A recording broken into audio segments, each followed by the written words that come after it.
What is up, guys? So today I want to talk about an incident what happened yesterday in Doncaster. What really annoyed me. I felt like I got mugged off, and I felt angry. And if you've watched this channel, I'm not interested in fighting anyone. I'm not interested in being a tough guy or all like that. But I'm not an idiot either. And yeah, it just pushed me to the point where it stole my peace for a good couple of hours. And I thought I'd make a video and talk about it. So anyway, I was out yesterday. What happened was I was on my bike. I went to get my bike fixed and the shop was shut. So I thought I'll just wait half an hour, just have a mooch around, pass a bit of time, and then I'll go and get my bike fixed. But the shop was shut all day. I didn't know, it wasn't going to open.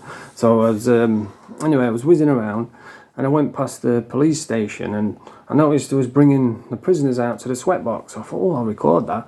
And bear in mind, people were saying Brett May had been locked up yesterday, so I thought I might see Brett coming into the sweatbox. So I was just stood there filming, minding my own business, doing the commentary and like I do. And I noticed someone walked past me and I remembered it. It stuck out to me because he looked like a UFC fighter. The one, I can't remember his name. Him that goes Chi Wee Wee. If you Google Chi Wee Wee, you'll see his face. And I think his name's DeRosa Jr. something like that. And it reminded me of him. I thought, fucking hell, it looks like him. And he's walked past me, and I'm doing my video. Just ignored it. And then I noticed he's come back and walked past me again. I thought, that's a bit weird. And then I noticed he's come back walking again, looking at me. I'm thinking, is this guy fucking orbiting me or what? What's he doing? It's a bit strange now. He's been past 3 or 4 times looking at me. But, I just ignored it, carried on doing my video. And then he comes up behind me and says, what did he say now? He says, are you bored, bruv? Are you bored, bruv? I was like, what? You know what I mean? He said, what are you videoing them for? What are you doing? And I'm thinking, my mind's racing because I'm thinking, who is it? I don't even know who he is. And he's coming up demanding to know what I'm doing. I don't even know the guy. And so my mind's racing. It caught me off guard. And a copper was walking past him, like an off-duty copper. He must have been going into the police station because we were stood right next to it. And he made a joke and says, he's helping him escape, just like a passing joke, and then went into the police station, and this geezer's looking at me, and then he muttered something, started swearing, you fucking, and then walks off, and I'm thinking, what is wrong with people? You know what I mean? Who the fuck is this guy? And he was behind me, hovering, and I started thinking, I tell you what, if he comes back over again, I'm just going to fucking dose him, because I just, I've got this eternal battle inside me. What should I do? Should I remain calm, or should I just... Because I don't want to be taken for an idiot. I learned in prison pretty early on that if you let someone disrespect you like that, then they're all going to do it. Everybody will disrespect you. So I've got this internal struggle because I want to be a better man. I don't want to fucking get involved with idiots like that. And I'm too old, I'm a mature adult. And I made a decision years ago now, because the last time I had a street fight was ages ago. And I went out with one of my... I don't want to say mates, because he ended up nicking all my clothes, and it was just like a drug associate. We both got clean at the same time, so we went out drinking around town, and we was in a nightclub, and we got into it with some black dudes on the dance floor. So one of them's come up, tried to headbutt me. I can't remember exactly what happened, but they started throwing down, brawling on the dance floor, and then my mates come flying in and attack one of their guys, and these bouncers come flying in and they've grabbed us, they've thrown us out the front door and thrown them out the back door. So we've come round and bumped into each other in the streets, and I was really drunk. There was a couple of lasses here, so I was trying to impress them. Pathetic really, but I just steamed into him, and just started throwing bombs, like drunken swings from either hand. It probably looks ridiculous. And he was like, we just got to brawling in the streets. And I remember him shouting, come and get your boy, because I was just steaming forward, throwing bombs. and anyway, we just ended up going back home, went back to his flat. Well, it's his house. And we was all laughing and that. And then the next morning when I woke up, I sobered up, I had a bit of an hangover, and I had to go back home. So I'm sat on the train, right, Saturday morning, really busy, the sun is out, and I'm sat there, you know, I had fucking scratches all over my face, I had a fat lip, my shirt was all ripped open, and I was sat there and there was people walking past me, like looking at me, and kids were running past, and then they were like recoiling as they saw me busted up face, and I was so embarrassed. And I was sat there on that train and I felt like I was this big, and I said, is this you, you know, is this what you are you fucking brawling with people in the street, and then you sat on a train? You know, I just felt like a dosser, I felt like a loser. And I made a decision at that point. I'm saying, you know, I'm not going to do that no more. You know, I'm better than that. I'm better than rolling about on the floors. I'm going to rise above it. And if anybody comes at me, I'm just going to joke with them. You know, I'm going to kill them with kindness. And so that's how I've lived my life. But you know, I'm not an idiot, so I can't have people just come in just blatantly like disrespect me like that. Because I learned in prison very early on that if you let one person do it, then they're all going to do it.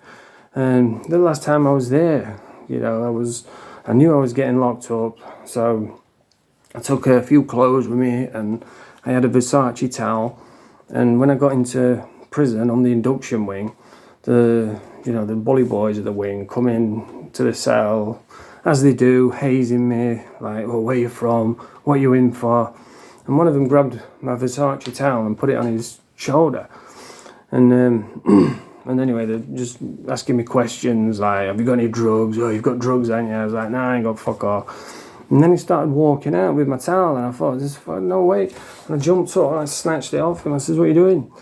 You know, and I learned you can't let people take advantage of you.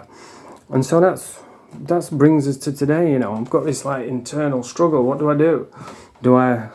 Because I was ready to fucking throw down over a stupid little thing. There was nothing to do with him. It's like when you pull a camera out and start recording, which I could understand if I was recording him. It was behind me. There was nothing to do with him. But people seem to like lose their mind when you start recording. I've seen it a few times now. I did it when I went to the race course. I was filming there, and some geezer comes running up, says, yeah, you fucking knobhead, get out. And I was angry. I'm thinking, no, just rise above it. You're better than that.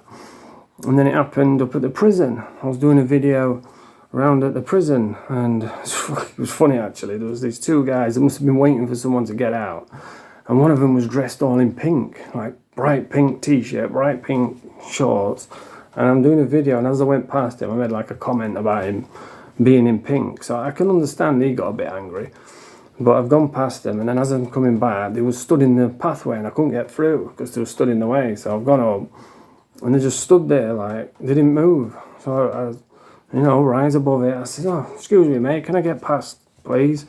And he's like, moved out of the way, and so as I've gone past him, I could hear him then. It's like, yeah. And I thought, I'm not going to fucking engage, you know what I mean? Because I know what it'll be. Oh, you fucking recording me for and all this shit. So I just ignored it and rose above it. It happened in town not long ago, a couple of days ago, well, about a week ago. I was making a video around the town centre, and at the corner of my eye I could see this dude. He looked like he just got out of prison. He had like a black rucksack with him, you know, the ones that you get when you get out. And he was like asking people for money, and I could see him. I thought, oh God, I hope he don't come near me. So I'm just doing my video, and he walked in front of the camera, and as soon as he saw him, he's like, you know, flipping off the camera, saying, oh, I don't want to be on fucking film. I was like, you just walked in front of me.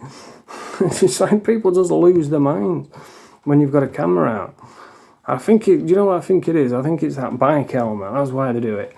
Because they think I must be an idiot if I've got a bike helmet on. Because that's the mentality of the streets. Look at this idiot, concerned about his safety. What a muppet. But yeah, and then this is the eternal battle I have now. Like, I mean, what else could I have done? It was nothing to do with him. And he just comes up. Are you bored, bruv? What are you filming them for? Like, what the fuck has it got to do with you? Is that the society we live in now? People just want to get involved in your business when, you know, I don't bother nobody. I just leave me alone. I just don't understand it. but I want to rise above it, you know. I don't want to fall to their level and start fucking rolling about on the streets, because I see the kids doing it now, and they probably think that they look cool, but I just look at them and think, what a bunch of dicks, you know, fighting in the town centre. How pathetic. And I don't want to be like that. But it did make me angry, you know. I was ready to fucking... and I was thinking about it, like, for a couple hours after it, thinking, man, I should have just fucking... You know, I should have just swatted him. But if I had done, you know, he probably would have beat me up, because he looked like he could fight. But I know I would have woke up this morning, I'd have been gutted that I've allowed myself to get involved with just some idiot who just wants to, you know, put his authority down on people for some reason. So I'm glad I didn't do it. But this is the internal struggle I have each day, you know. Every day I'm out and people just think that they can take the piss. It's because like, I'm not built like Billy Moore or someone like that. You know, people don't take the piss with him because he looks the part. Whereas I'm skinny, which is by a choice, by the way. I've got a bike helmet on. But anyway, I just want to ask your advice. You know, me asking you, what would you have done? How could I have handled it differently? Because I was totally in the right, man. I was videoing people, and it wasn't like I was trying to like expose people. Like, oh, look everyone, this guy's been locked up. You couldn't even see the faces. I uploaded one of the clips. You can't actually see the face. You can just see the bodies. I just thought it'd be something interesting to video. And plus, every now and again you get like a message from YouTube saying, giving you tips on how to build your channel. And one of the tips was use shorts, you know. So I don't really do that many shorts, so I'm going to try and start doing shorts to try and grow the channel. But yeah, let me know how would you have handled it? How could I have handled it differently? And I'm glad it didn't get to that level. I'm glad I rose above it, which is what I'm going to try and do all the time. And I think moving forward, if people come up and say, oh, what are you filming that for? I think I'm just going to say, I get paid to do it, even though I don't. You know what I mean? I'll just say, I get paid to do it. Why? What's it got to do with you? And try and use humour and maybe kill them with kindness, you know, instead of aggression, which is what thugs do, innit? I mean, I don't want to be a thug. I feel like I'm better than that. But anyway, that's the video for today. If you like this video, press the thumbs up, subscribe to the channel. Nerf the part.